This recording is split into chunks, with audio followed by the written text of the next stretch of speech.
শেখ হাসিনাকে তোয়াক্কা করে দেয়, নরেন্দ্র মোদীকে তোয়াক্কা করে দেয়, এই সরকারকে তোয়াক্কা করবো আমি? জেল জুলুম আমার হজম হয়ে যায়, ও কিছু যায় আসে না আমার জেল জুলুমে। সুতরাং এই সরকারের ক্ষমতাবান ব্যক্তি ডক্টর দেবপ্রিয়, এই সরকারের ক্ষমতাবান ব্যক্তি ডক্টর ইফতেখারুজ্জামান, এদেরকে কে নিয়োগ দিচ্ছে? ইউনূস সাহেব একবার বলেছিলেন ওনার নিয়োগকর্তা নাকি ছাত্ররা। তো ওনার নিয়োগকর্তা যদি ছাত্ররা হয়ে থাকে, তাহলে কি এই সমন্বয়করা দেবপ্রিয় ইফতেখারকে চাকরি দিচ্ছে, তাদেরকে নিয়োগ দিচ্ছে? এটা আমার খুব জানার ইচ্ছা রইল।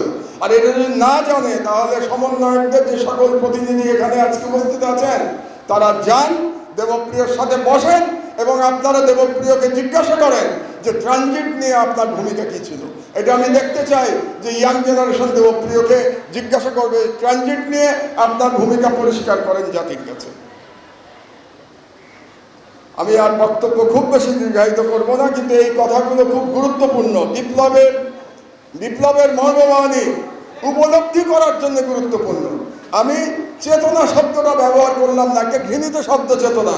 গত 53 বছরের অতি ব্যবহারে জীর্ণ একটা ঘৃণ্য শব্দ হয়ে গেছে চেতনা। এই জন্য চেতনা শব্দ আমি লেখা ছেড়ে দিয়েছি, ব্যবহার করা ছেড়ে দিয়েছি।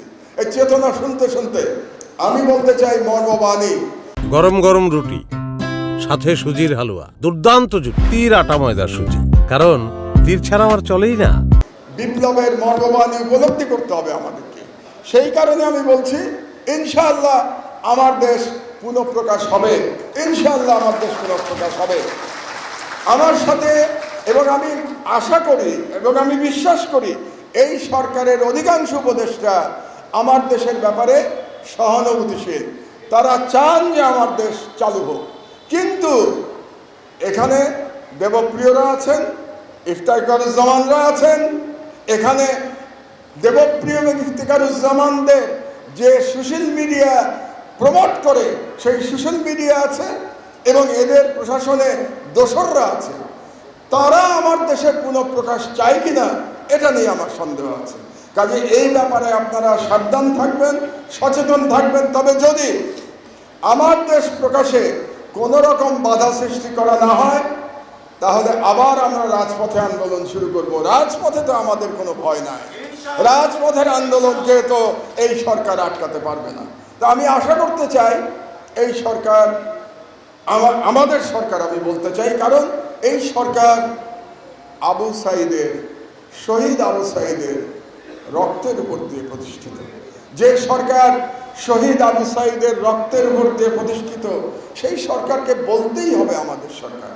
সেই সরকার ভুল ত্রুটি করতে পারে, তারপরেও সেই সরকার আমাদের সরকার।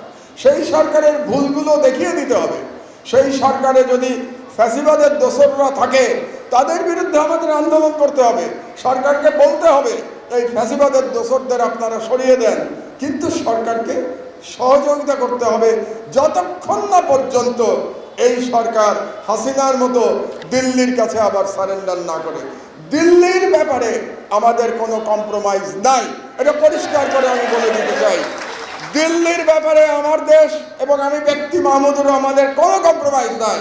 যে সরকারি ক্ষমতায় আসুক না কেন, সেটা বিএনপি আসুক, জামাত আসুক, নতুন কোনো দল আসুক, দিল্লির সাথে যে দালালি করবে তাদের সাথে আমাদের লড়াই অব্যাহত থাকবে। আমি যতদিন জীবিত আছি ততদিন আমার লড়াই অব্যাহত থাকবে।